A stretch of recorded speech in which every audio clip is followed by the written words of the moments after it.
अस्सलामुअलैकुम। Unit number 25 का problem number 10 solve करते हैं। इस क्वेश्चन के अंदर, इस न्यूमेरिकल प्रॉब्लम के अंदर हमें एक सर्किट गिवन है और इसके अंदर 3 कैपेसिटर्स हैं, C1 और C2। ये दोनों आपस में क्या है, सीरीज़ में हैं और ये दोनों पैरेलल में है C3 के साथ।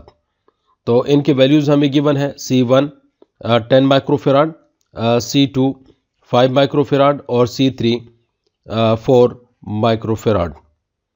फाइंड क्या करना है, find the equivalent capacitance. Equivalent capacitance हमने फाइंड करनी है। तो सबसे पहले हम देखेंगे कि C1 और C2 सीरीज में हैं। तो एज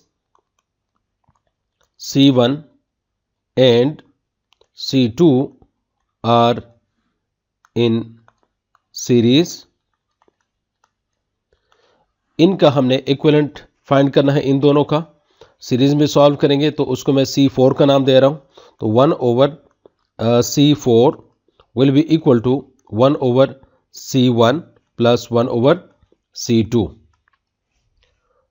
तो C4 हम डायरेक्टली U फाइंड करेंगे, एलसीएम लेने के बाद और क्रॉस मल्टीप्लाई करके हम इसको अरेंज करेंगे C4 के लिए। That will be equal to C1 multiply C2 over C1 plus C2।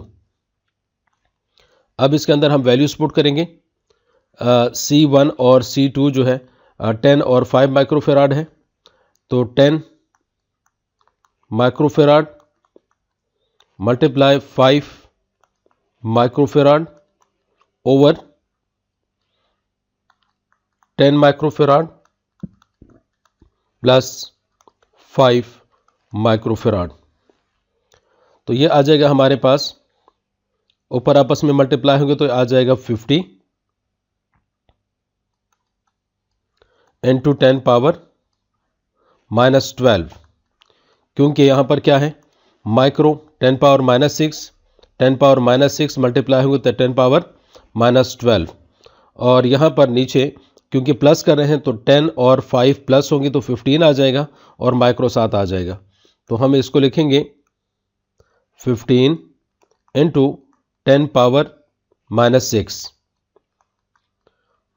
तो डिवीजन के बाद हमारे पास क्या आएगा, 50 को हम डिवाइड करेंगे, 50 divided by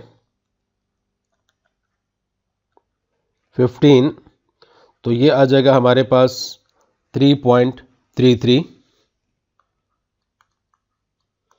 into 10 power minus 6, यानी 3.33 माइक्रोफेराड। अब ऊपर वाला जो सर्किट है इसको हम मॉडिफाई करेंगे। अब ये सर्किट कुछ यूँ बन जाएगा कि ये हमारे पास जो दो कैपेसिटर्स थे, उन दो कैपेसिटर्स की जगह एक कैपेसिटर लगाऊंगा और इसको मैंने क्या नाम दिया, C4 का नाम दिया, और C3 कैपेसिटर जो है वो अपनी जगह पे है। और उसी तरीके से बाकी सर्किट है और यहां पर वोल्टेज सोर्स है। अब C3 और C4 क्या है, पैरेलल में है। अब इनका हम इक्विवेलेंट फाइंड करेंगे तो ये फाइनल हमारा आ जाएगा। तो अब हम लिखेंगे कि as C3 and C4 are in parallel,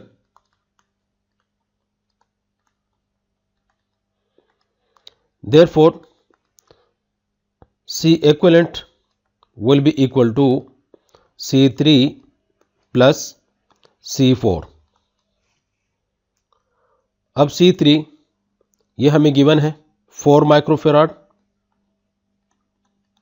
plus C4 given है, हमने फाइंड कर लिया है 3.33 माइक्रोफेराड। तो प्लस करेंगे तो यह आ जाएगा 7.33 माइक्रोफेराड।